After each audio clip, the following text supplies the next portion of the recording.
When Julie saw his eyes open, she again stepped forward and felt the full warm diaper. She lifted and squeezed gently, apparently gauging the product of his performance. Then she smiled and patted him on the bottom. Good work. That wasn't so hard, was it? We'll take care of that in a little while. You're fine for a bit.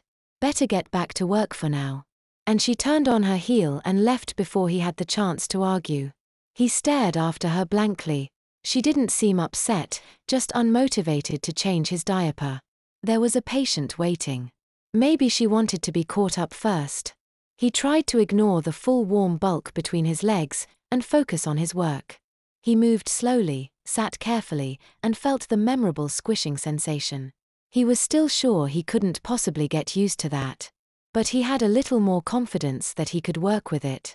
He made sure he was efficient, and after 2 more appointments, he found Julie waiting in the hall for him.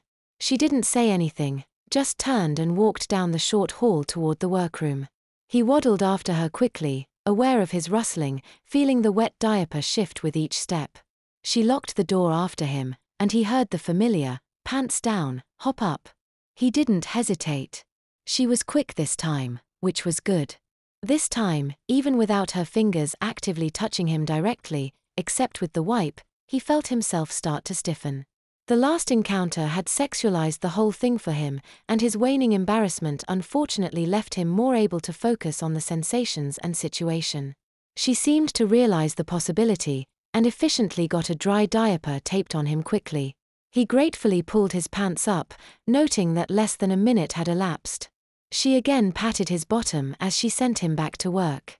He did notice that his teddy bear cup appeared to be full again, but she wasn't insisting on draining it yet, so he didn't ask. But by the time his morning was over, she greeted him with it, sending him on the way to lunch with a full cup of water.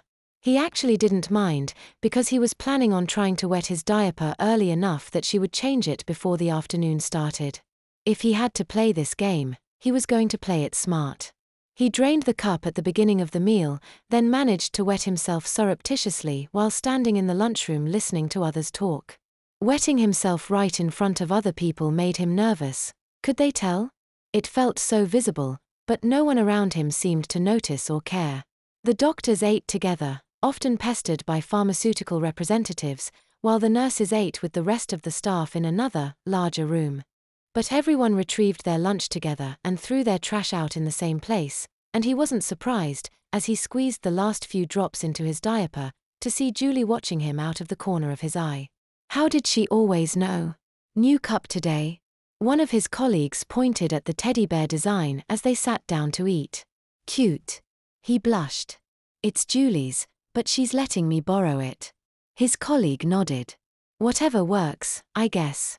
You guys finished a little early today. Light schedule? He shook his head. Well, not really. Maybe easier patients. But he suspected that they had just been particularly efficient that morning. Teamwork could really help the day fly by.